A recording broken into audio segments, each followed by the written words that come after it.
Single shot on the paint can. Hickok 45 here, bringing you some heavy lead, single shot heavy lead, right? High wall. Okay, this is the gun that John Browning patented in 1878, 79. He came up with it in 78, or finished it, I guess.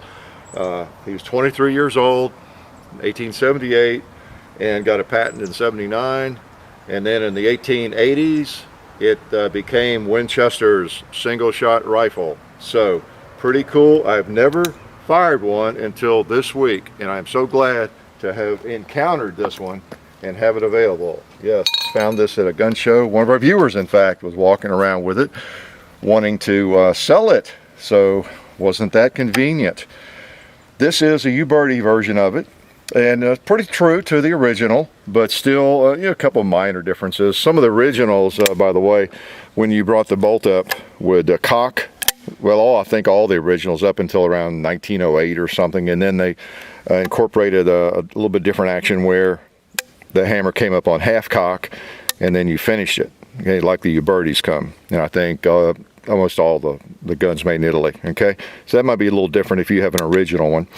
But I think that was available with any of them if you wanted that feature to where it didn't come up cocked. And it doesn't bother me. I like it. It's fine with me. You can load it and bring it up, and half the time, or a lot of times, when you load it, you're letting the hammer down to half cock anyway because you're not ready to shoot right that second or something. So not a big deal to me.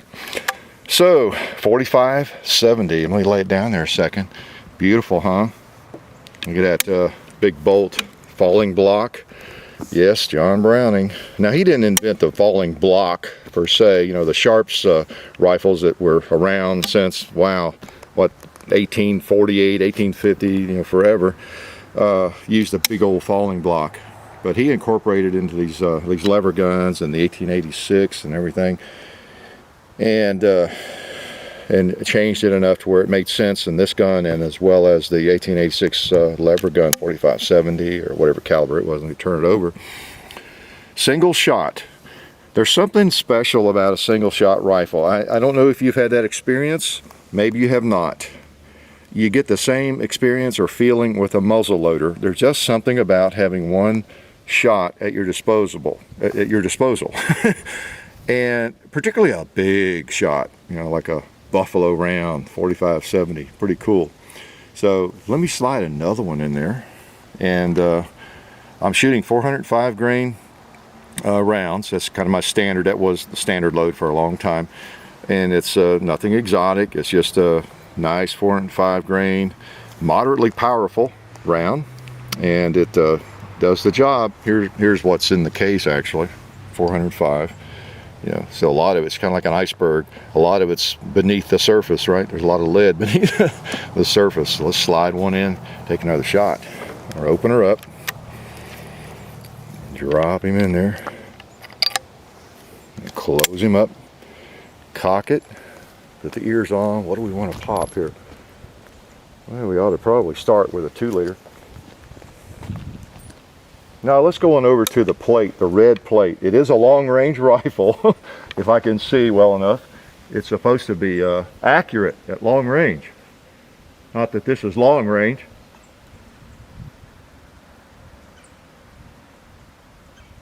All right.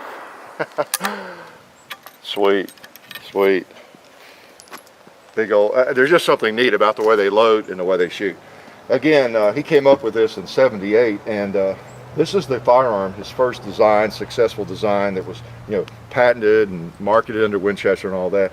And this is the one, you may have heard me tell the story, that the salesman from Winchester found somewhere and sent it back to the home office.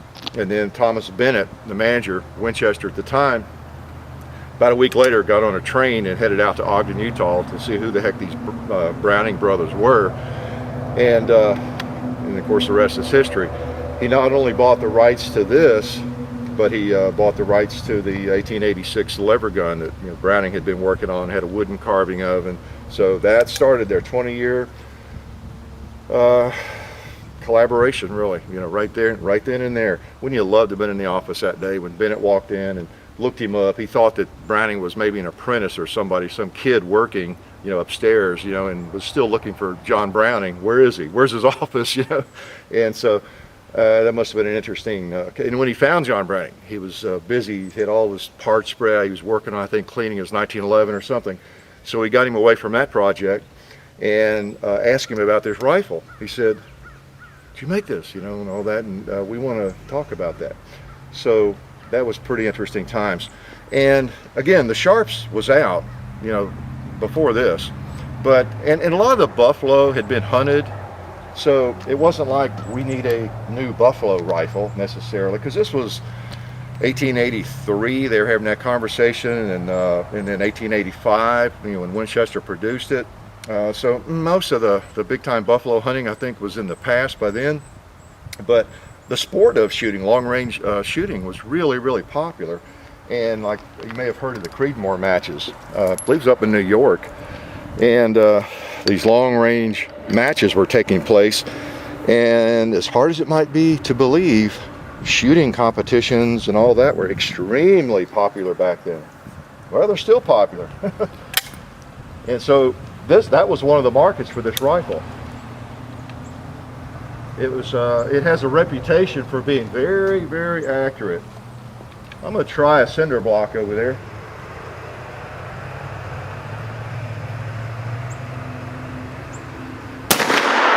All right. I just had it a few days. I've taken a few shots. It seemed to go a little bit to the right. I moved the front sight just a tad, and I think I've got it pretty close, at least where I can, for government work, right? Since we're shooting the government 4570, that's pretty appropriate. Take another shot at that.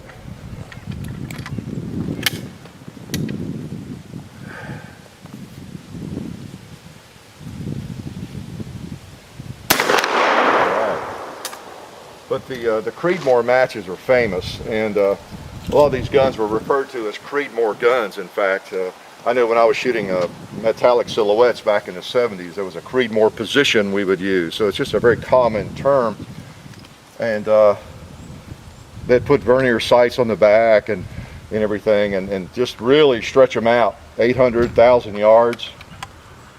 They're a lot better than I am.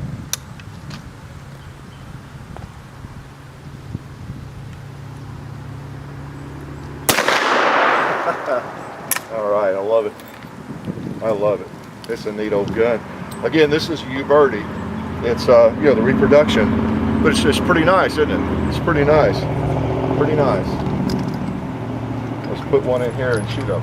Let's put a 2-liter down.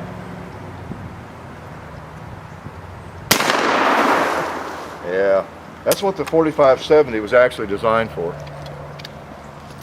It was designed for that. Shooting 2 liters and cinder blocks and all those sorts of things. I'm going to take that one out right there. Cool, cool. Is that beautiful or what? You know what? I've got some of these on my belt. Let's pull a couple of those out. I think that cinder block needs another hit. Oh! Might have grazed him, scared him a little bit.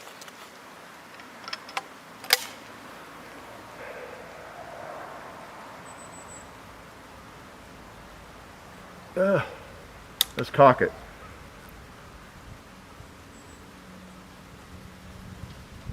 Alright.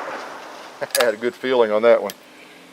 Pretty neat. About the gun, talked a little about John Browning, but this has I think a 30-inch barrel, octagonal, and I love octagonal barrels. Aren't they beautiful? Pretty heavy, I'll have to say. And this was famous for being really strong. If you lay down a big old Sharps rifle beside it, you know, I've had a Sharps rifle. I've had a couple of them. They are just bigger. They've got a bigger action. The hammer's over here on the side, everything. And they are massive guns, and they're strong. But I believe this one has a reputation for being stronger. I may be wrong on that, but it really does. Winchester, as I understand, actually used these to test new cartridges and things because it was such a strong action. And the hammer's in the center, as opposed to on the side or the sharps, has a shorter fall. All that stuff is supposed to help, possibly, you know, with accuracy. Of course, people that write that kind of thing are talking about really, you know, small amounts of accuracy, differences in accuracy and everything, things that are not as interesting to me. But if you're shooting at 1,000 yards, every little thing makes a difference. So it really has a great reputation. People who know single shot rifles love these things. They really do. I've prowled around a lot of the forums and everything, and yeah, it's hard to find a lot of negative comments or any about the old high wall, low wall. This is a high wall. The larger calibers were called high wall. Now Winchester just called it their single shot rifle, but you notice how the wall of the receiver is up here, and it kind of hides the hammer and the bolt pretty much, or the block. On the low walls, this was more of a, if you see these pictures, it kind of comes straight down through there, or it's more contoured, and you can see the bolt and the hammer. So you don't have as big a receiver. They're smaller caliber, and I think the idea is a little more strength in this one because it's designed for bigger calibers. Now I shoot black powder. I'm glad to have this again because I had loaded a lot of black powder 45-70s, and then I traded off my sharps. You know how that goes. Haven't had it for years, but I still have that ammo. Have some on the table. So we are going to shoot a couple black powder rounds. So now I have something that I can shoot it in more easily. I could shoot it in my lever gun, but I just don't really want to. All right. You know what? This is kind of a, it was really well known as a good, accurate hunting rifle too, not just competition. So let's do a little hunting.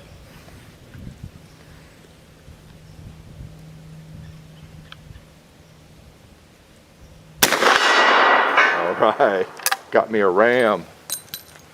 That'll feed most of us on the trail tonight. Let's get another one if we can. All right, so we can feed everybody.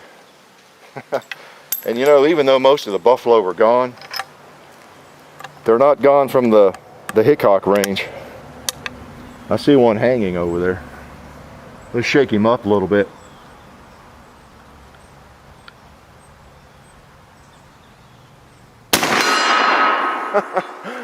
Oh boy, looked like a pretty good hit on him. Kill shot. We'll get the brass later. What a beautiful rifle, I'll tell you what. Now again, you'll see a lot of these with a vernier sight sticking up right here that you can adjust, and that way when you get it out to 1,000 yards, you can zero that thing in, hit what you want to hit. Beautiful, beautiful. What did I not show you here? These are some of the 500 grain. I couldn't put my hands on a 500 grain bullet that wasn't loaded, but these are 500 big old rounds. They go down to about here. So you got about that much lead in there.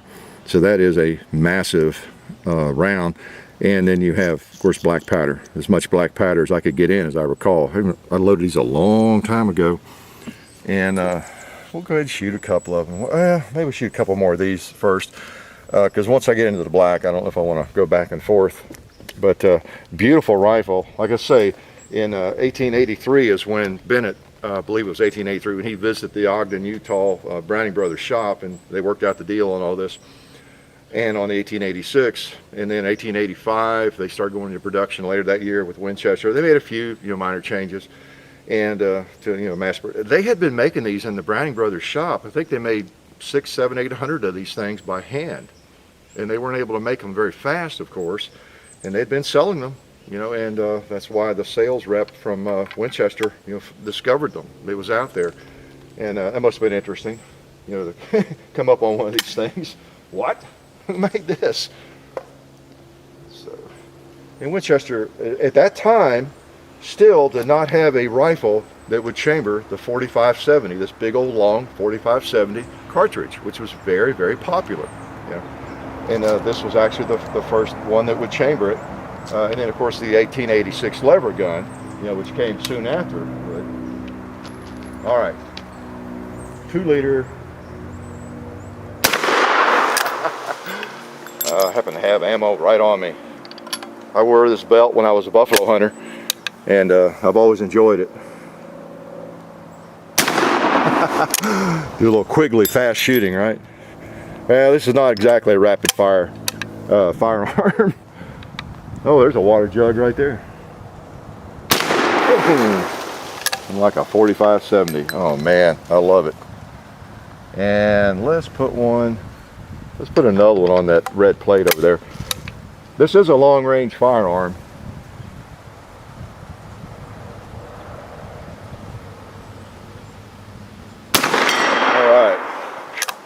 It still comes down to holding it steady when you break the trigger though. It doesn't matter how accurate the barrel is. You got to hold it there while you pull the trigger, this heavy barrel, and so it's not an automatic hit, right? Okay, let's switch over to black powder. Now that's why I've got a couple of pots. I'll make sure I get my brass in the right one. When I shoot black powder, I like to keep it separate to clean the cases. I'll get a couple of these rounds, these big, massive things. And I shot a couple of them earlier, and it looked like they chamber fine. What you want to do when you're hand loading is you check it in the firearm, but I didn't have this firearm. They chambered fine in the sharps, and sometimes you get a bullet seated too deeply or not deep enough or something. You just have to experiment with whatever you're firing. All right. You know what? Since we got these big boys in here, let's go ahead and try that cinder block. Let me back up a little bit. All right. John Browning, I know this is what you had in mind right here.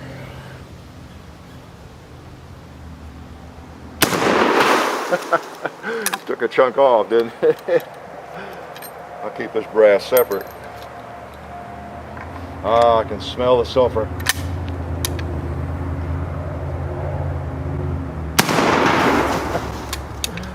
I didn't have to do that. I don't know why I cocked it. I know, with the sharps you needed to cock it before you worked it, so it takes me back to the old days of the sharps.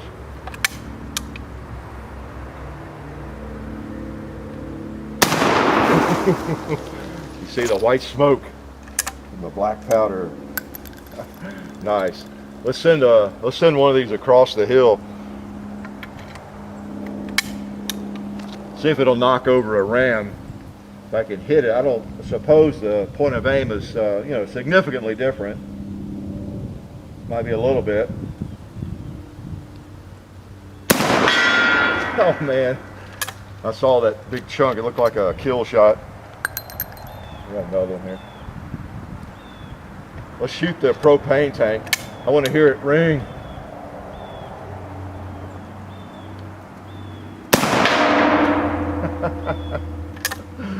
Oh man, if you've not experienced the joys of a single shot rifle, you need to sometime. Now this was made in a lot, I think over 80 different calibers or cartridges. You know, 22 was very popular, in fact, and right on down the line, right on up the line, it would handle anything. It's really popular. Different barrel configurations, lengths. This is a relatively heavy barrel. In fact, if you've seen the movie Shane, it occurred to me just the other day, the gun that Joey is fooling around with early in the movie is one of these. I think it looks like it. You know what else it would be, but it looks like probably a 22 or small caliber high wall. Again, they're called high wall or low wall by most people. Winchester marketed as the single shot rifle, and like anything, it's called whatever people call it. You know, it's hard to control people, isn't it? They're going to call things what they're called. They come up with names for things. Just, you know, it doesn't matter if your name is John Guerin, does it? If people want to call your gun the Garand, they're going to call it the Garand, you know, so whatever name it has. But it's a high wall, low wall. I'm going to take a couple more shots. We're not leaving yet. I don't care if you are in a hurry. You're going to hang around a little bit. Take a couple more shots with these gigantic torpedoes. Look at that thing. Man, look at that big old torpedo. That really is a torpedo. Going into the hatch. And I better put my ears on. These aren't quite as loud. What did we not? Oh, let's shoot a propane tank with a torpedo. I love it. I love it. There's another one. Let's take a. You know what? I need to knock something else over with it too. I don't know if I can shoot precisely enough. Let's try a pig with it. Top row.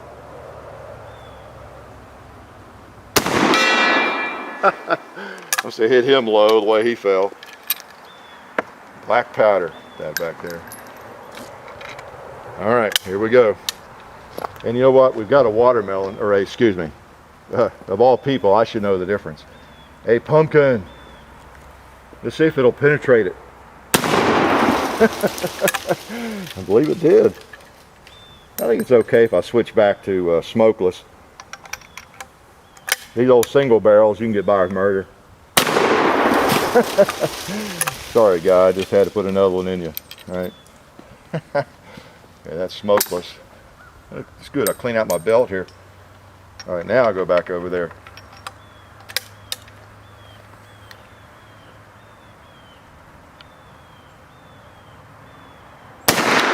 Oh, I think it went a little bit low. I'll get the hang of where to hold this thing. I don't know though, I'll have to move the sights again. I think I've got them pretty close. Just have to shoot it, mess with it.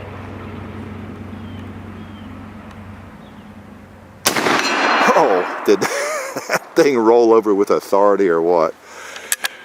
Oh man, Browning high wall.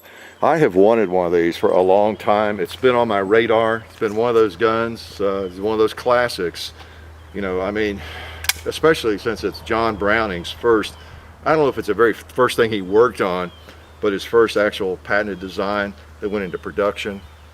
And if you're like me and you're pretty fond of John Browning, you may not go to the extent that I do. I've got a rug, I'll bring it out one day. It's got John Browning's name on it. It's a prayer rug, and you face it toward Ogden, Utah, you know, and no, just kidding. But John Browning, anybody knows anything about firearms, just speak his name with reverence. You can't help. I mean, he has designed things, everything from this to the Browning machine gun that our military still uses. It's just amazing what a mind that guy had. And there's something really special about the simplicity of this, the strength, you know, in it, and the simplicity. If you've never fired a single shot, period, you need to do it. You need to own one sometime, and maybe the high wall would be good. Is there anything about this that I meant to tell you? You got your little hatch there, you know, on the back to store your cleaning supplies or your cigars. That I meant to, but it's just a beautiful, beautiful gun.